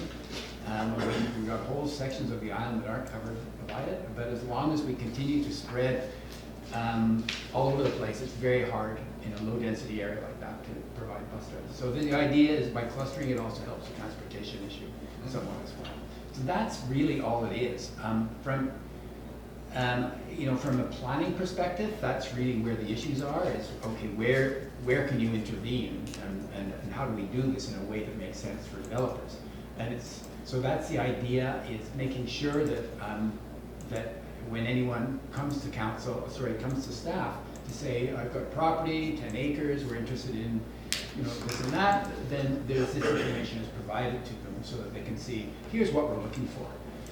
Because the rezoning stage is typically when the municipality gets to negotiate and gets to say, well, here are the kinds of amenities we're looking for. Well, this is what we're looking for in this case, is we're looking for this approach to development. In terms of areas that are already subdivided, then we don't have that kind of latitude to demand that kind of thing. But we can do that at the rezoning stage when there's all sorts of flexibility and openness, and there's a willingness usually on the part of the developer to make the municipality feel that this is going to be good for Blue Island. Basically, that's what it is. You can see the policy in the report, but I struggled when we were talking about this. I know we were presenting it, I'm presenting it to the various committees, but I'm not quite sure what the ramifications are for this committee. Yeah, I just, a couple of quick insights. One is obviously less pressure on infrastructure costs, so that's a big certainly one, true. right? That's So certainly true. less Sorry, roads, that's kind of and that comes with sewer and the whole 9 yards of electrical and Yeah. maintenance and Yeah. yada, yada, yada. So, Snow plowing. Yeah, snow, thank you. Yeah. Ongoing operating costs as well. Yeah. So that's a big one. The two that sort of stick out for me, and we got one coming up that we're going to do a site visit on, is, if we're going outside of what is technically allowed through the OCP and whatnot on a piece of property, one of the things that we're getting enough as a municipality out of doing that. So just ensuring that, hey, if you want to go outside of this, right, let's say you got a 50 acres and you want to have 40 units on 1 acre, right? Mhm. That we're getting enough out of that, Yeah. that it isn't just you're getting 10% of the top of a property, which you weren't going to develop anyway, which is, I think, a lot of times what they're going to throw out at us. So having pretty, and I don't know, it's hard to set strict guidelines because every property is so unique, but I think especially among council, having sort of a real sort of, we want to make sure we get. The other one, and I don't know, David, if you can talk about this, because we're obviously trying to cluster development in the Cove and keep it away from there. And that's the idea of land swaps, right? Where Cape Roger Curtis says, here, we'll give you 100 acres, whatever, for parkland, and you can have, and we want lot 1 to build a higher density, something like that. Any comment on how? Land, density transfer, you know, I've been sort of talking about this for 20 years in different groups. We've never found it successful. The trouble is the values of the land that you would want to leave is often worth too much. So it's just, you know, to move that land to the Cove just isn't worth the same amount as some waterfront in Cape Roger Curtis, let's say. Now, with some of the things that are happening in the Cove in the next little while, maybe, you know, multifamily homes will be built. There'll be a demonstrated market for that. People will perhaps find the Cove more attractive and values will go up. Maybe there's some opportunity in the future. But this doesn't really get into that. But, you know, it's in the OCP, it's in various documents, but I've never known it to be successful. Your first point, I wanted to mention one other thing. If you look at the Grafton Lake development, I mean, what John Reed did there, what our policy proposed says is keep within the same density, so you're not, you know, just have to cluster things around, you're not necessarily getting more properties, unless council feels that that is a good reason for some reason or other. Now, what happened with Grafton Lake is council did believe that. Raj, maybe you could help me, I'm not sure what the allowable properties were at Grafton Lake, but John certainly got more by protecting at least half of the land, all the land around the lake, and turning it into, you know, an area that will have great recreational value as well as protecting the water supply for Snug Cove. And he's also doing things like he's putting multifamily homes in and things of that sort. So he's doing a bunch of things and he's also right on the transportation route. And So he's paying for that cross island. and he's paying for the cross island Yes, path that will go through which the will property. connect to Yeah. this. So he's doing a number of things that the municipality wants to see, and which would fit entirely within this conservation development proposal. So, that all makes great sense. Yeah. When we look at what the current zoning is, current zoning hasn't ever been done with this in mind. It was done in a completely different way. Is council contemplating taking a look at zoning in light of the conservation policy and how things might be adjusted? So instead of looking at each development, are we also going to be looking at the island? Council hasn't said anything about that right now. That's good. I think that's a really good point. Yeah, I think you could send us a letter. There is, We've got our strategic planning session coming up. Because, I mean, people who criticize progress Yeah. do it based on old reference and incomplete reference often. And I think this would be an example where it could create a more wholesome Yeah. planning process Yeah. generally. Yeah. If that was brought forward, like, I think that's a really good idea. I'd be curious to know how you would do that, and I think Yeah. Mark, Daniel will be a good resource obviously for that. Yeah. I mean, in a way, we're sort of doing that already by allowing changes within, Yeah. in a property right now, so that's You sort wanna- of, but yeah, wholesale, I'm not sure, yeah, it'd be interesting to Well, see. that might be something that you want your planning department to Yeah, have absolutely. as, Yeah. It's a good point. Yeah. yeah. The one nice thing about doing it this way is you can sort of like, we're going to a developer saying, okay, yes, but we want yada, yada, yada, whereas if that's already included in their basic rights, then you can't ask for anything. Well, it takes it away from everything being an exception. Yes. And being, I mean, and not just on a level of approval, but on a broad way of thinking. It would become sort of accepted as practice Yeah. if it's recognizing the standards that apply to both. Right, yeah, yeah. That has a That's huge interesting. impact on how the community responds, I think, or would respond Yeah. to those types of proposals when they come forward. Yeah, that's an interesting thought. Because you have, anyway. So, any other So when's thoughts? your strategic planning? I don't know, but do you know what we've got? I'm not entirely sure whether we've set a date. I don't think we have. I don't think we have I'll either. write a letter Sure. as a personal letter. Sure. You know, but I think that's really good. Because in our, as Steph showed you, in our item plan, you know, this is one of the things we have to do, a bunch of other things, and a number of them are done, or almost done, and so, okay, what next? Although it has been an exceptionally busy fiscal year. Let's just we're still trying to get our heads above water. Let's throw something else on the shoulders here. Well, this is a positive. Actually, yes. I think we're probably. It's proactive too. Any other questions for David or comments? That's great. Yeah, thank you for coming in. Well, thanks, it's fun, it's good. Sorry, and I'm Visit all sorry you things. just came in for that few minutes then. Oh, that's okay. Kind of the deal was you had That's to okay. talk afterwards. Now we can go back home and try to see if the power stays on. It went off, that's why I was a bit late. Power suddenly went off. Oh no, you're running around getting all your stuff and getting organized, and then back on again. It's like last night's council meeting. Twice. I don't know what to say. Actually, So the, No, it's not dark down there. information items- No, it's clear. Sorry. Yeah. So Is there- that, anything else that we have to do? just for information items that are in your package, so the 7.2 is about the bridge funding, just ratifying what you guys have done. Yeah. And then the island survey, I've been asked to make sure that all the committee members take a look at that if you have a chance. I read the whole thing. Ferry reading, Yeah. yeah. A lot of good Ferries. information, there are a lot of Yeah, comments. It's very interesting, Just actually. to see what the priorities are from the community. And there's a great report attached to it. Actually, talks about what the cycling level went of up Okay, uptake I haven't is. read that yet, but Yeah. Cycling. Went up fourfold. anyway, I think that, okay, with that point, I think we're probably gonna be adjourning. hey, thank you so much, Adjourn, everybody. thank you. And, yeah, no, if you guys do get a chance to take a look at those capital items, if I can get emails from you by the end of this week, if Yeah. you have questions or concerns about any of the individual projects, let me know.